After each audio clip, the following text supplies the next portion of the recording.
할렐루야. 2022년 1월 18일 화요일 아침 기도회를 시작하겠습니다. 오늘도 귀한 주님의 말씀을 묵상하고 기도함으로 복된 하루를 보내는 우리 모든 성도님들 되시기를 간절히 소원합니다.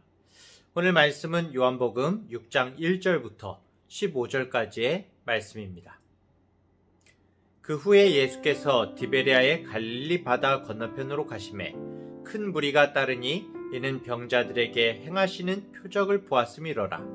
예수께서 산에 오르사 제자들과 함께 거기 앉으시니 마침 유대인의 명절인 유월절이 가까운지라.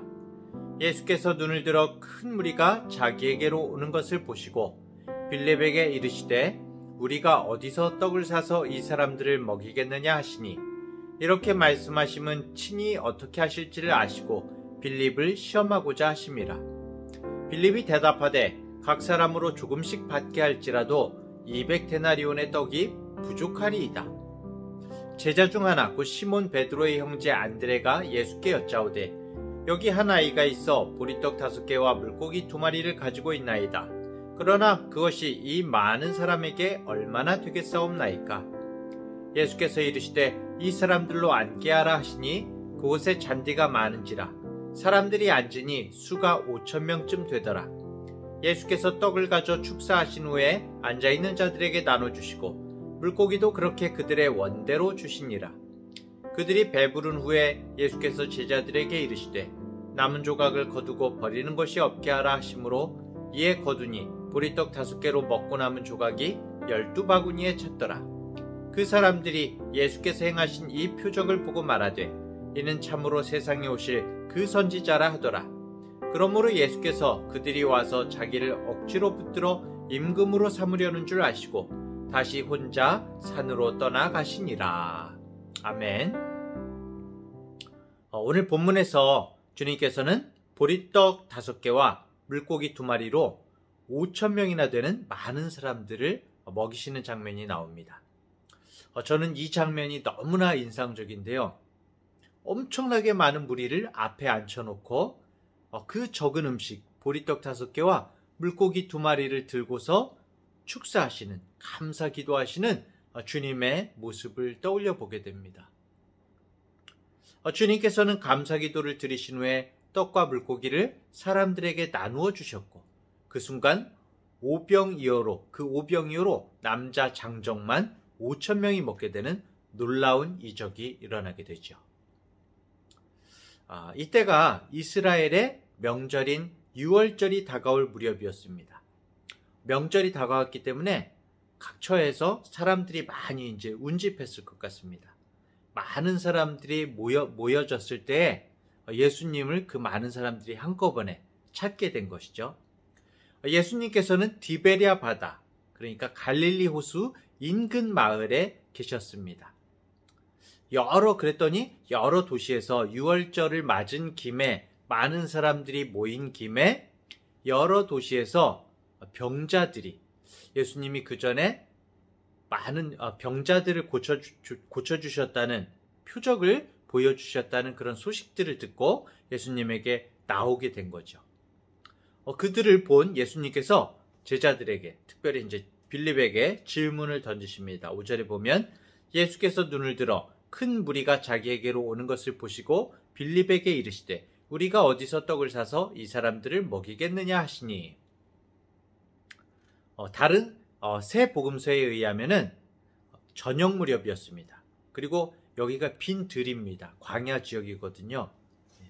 허기진 저녁 시간에 병들고 가난한 5,000명이 넘는 무리들의 이 식사를 어떻게 해결할 수 있겠습니까? 대다수의 제자들은 사람들을 인근 마을로 보내자 이렇게 대답을 했습니다. 빌립도 크게 다르지 않은 그런 대답을 내놓고 있습니다. 7절에 보면 각 사람으로 조금씩 받게 할지라도 200데나리온의 떡이 부족하리이다.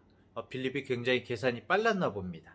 그래서 인근 마을에 다 보내서 아니면 인근 마을에 가서 떡을 사온다고 하더라도 5,000명을 먹이려면은 200데나리온어치 돈으로도 부족할 것이다. 그렇게 말하고 있는 것이죠.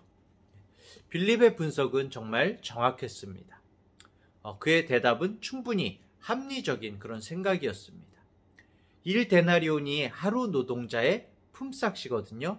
대략 오늘날로 치면은 하루 얼마 받는 금액이 직종마다 많이 다르겠지만 대략 10만 원이라고 치면은 200데나리온이면은 2천만 원이 되는 돈이죠. 자, 이렇게 계산을 했을 때 예수님께서 빌립을 칭찬하셨을까요? 아유, 빌립아, 너 정말 계산이 빠르구나. 그렇게 칭찬하셨을까요? 아니죠. 예수님이 바라시는 모습이 아니었습니다. 곁에 있던 다른 제자 안드레도 별반 다르지 않았죠. 제자들 다수가 예수님의 질문에 나름 대답을 했을 것입니다. 하지만 바른 해결책을 찾지 못했습니다. 그리고 우리가 알다시피 예수님은 한 아이가 가지고 온 보리떡 5개, 그리고 물고기 2마리, 오병이어를 가지고 그날 그 들녘에 앉아 있었던 그 많은 사람들을 다 배불리 먹이셨고 12바구니나 남기셨다. 그렇게 말씀하고 있습니다. 사랑하는 성도 여러분, 우리는 할 수 있는 한 논리적으로 사고하고 또 합리적으로 판단을 내려야 합니다. 살아가면서 우리는 정말 논리적이어야 하죠. 그리고 효율성도 생각을 해야 됩니다. 하지만 때로 우리는 논리나 어떤 합리성이나 효율을 버려야 비로소 답을 얻을 수가 있고 하나님의 뜻을 찾을 수 있곤 합니다. 보리떡 5개와 물고기 2마리로 5,000명을 먹이는 것은 우리의 상상력으로는 불가능한 일이죠. 이런 똑같은 사건이 인류 역사상 2번 다시 일어나지도 않았습니다. 주님께서는 지금도 우리의 생각을 초월하십니다. 우리의 능력과는 비교가 되지 않지요. 우리에게 만약에 믿음이 있다면 그러면 가장 최선이 뭐겠습니까? 바로 내가 가진 작은 것이라도 주님 앞에 내어놓는 것이죠. 내가 가진 적은 것, 내가 지닌 작은 능력을 기꺼이 주님께 내어드려야 하는 것입니다. 오병이어로 5,000명을 먹이신 주님께서는 지금도 정말 그 적은 것으로 큰 일을 행하시기를 즐기시는 분이시기 때문입니다. 자신의 정말 합리적 판단을 너무 많이 신뢰하지 마시기 바랍니다. 자신의 경험적 논리를 맹신하지 마시기 바랍니다. 효율적인 사고방식을 지나치게 신봉하지 마시기 바랍니다.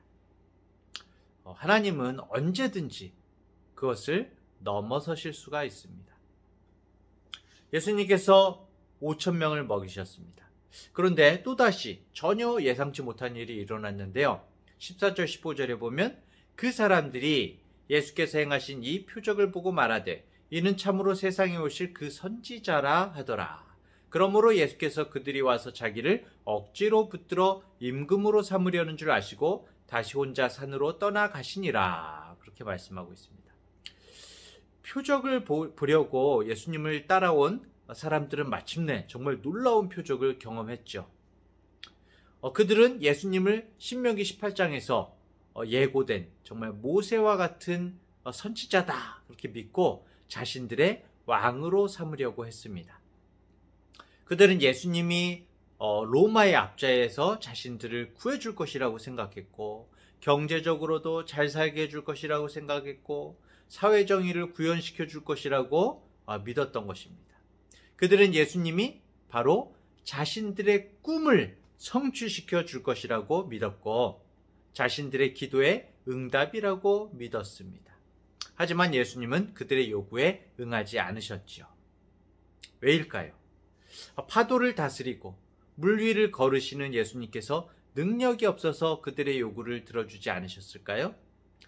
인간에게 자유를 선물로 주고 배부르게 하고 해방을 주시기가 싫어서 요구를 들어주지 않으셨을까요?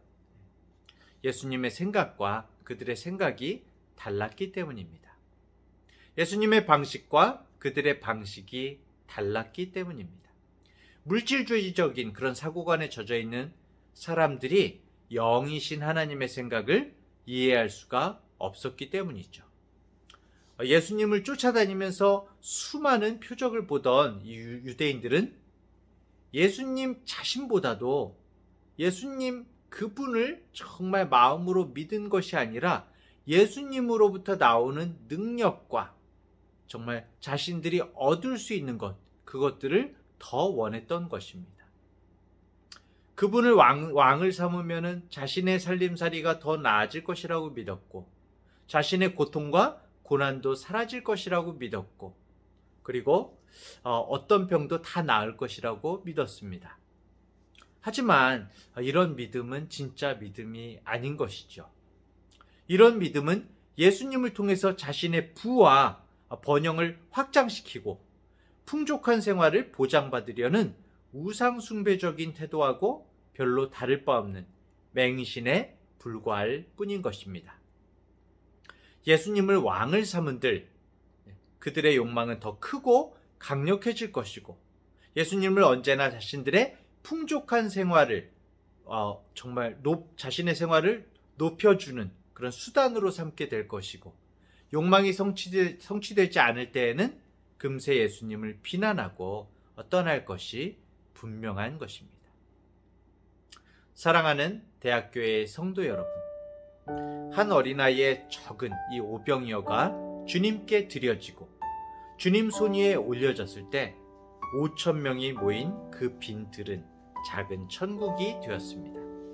마찬가지로 우리의 작은 것이 주님께 드려지고 주님 손 위에 올려지게 된다면 내가 당연히 누릴 수 있는 어떤 권리와 몫을 누군가를 위해서 자발적으로 기꺼이 포기하고 주님께 내어드리게 된다면 하나님의 나라는 바로 우리의 손과 우리의 발을 통해서 이 세상에 드러나게 되는 것입니다. 그렇기 때문에 내가 가진 것이 적다고 위축되거나 작다고 움츠러들지 마시기 바랍니다. 하나님 손에 있으면은 우리가 볼 때는 정말 보잘것없고 아주 너무나 적고 다른 사람들하고 비교해도 적지만 하나님 위에, 손 위에 그것이 드려지게 되면은 하나님 나라를 위한 축복의 통로가 되게 되는 것입니다. 하나님께서 우리에게 주신 소유와 재능과 시간과 모든 것으로 주님께 드려서 쓰임받는 우리 모든 성도님들, 복된 성도님들 되시기를 간절히 축원합니다. 기도하겠습니다. 하나님 아버지, 한 어린아이의 작은 도시락이 주님께 드려졌을 때 놀라운 일이 일어났음을 보게 됩니다. 주님의 생각은 너무나 크시고 우리가 생각지도 못할 일들을 이루시는 주님이심을 믿습니다. 그러한 주님을 신뢰하지 못하고 나의 생각이 정답이라고 믿고 판단하며 살아갈 때가 얼마나 많은지요. 주님, 우리의 생각과 판단을 내려놓습니다. 지금 주어진 것들이 주님께서 주신 선물이기에 기꺼이 주님께 내어드리기를 원합니다. 우리의 것들이 주님께 쓰임받고 늘어나기를 소원하기 이전에 예수님으로 인한 부수적인 복을 구하기 이전에 먼저 주님을 사랑하며 주님 안에 있는 평안과 기쁨을 구하는 삶이 되게 하여 주시옵소서. 우리가 전에는 세속적인 욕망을 성취하기 위해서 하나님을 찾았지만 진정 하나님의 영광을 구하며 겸손히 주님을 따라가는 복된 인생이 되게 하여 주시옵소서. 주님을 우리의 힘으로 삼아 빈 들에서도 인생의 폭풍 중에도 믿음으로 나아가는, 평안 가운데 나아가는 우리 성도들이 되기를 간절히 소원합니다. 감사드리며 예수님의 이름으로 기도합니다. 아멘.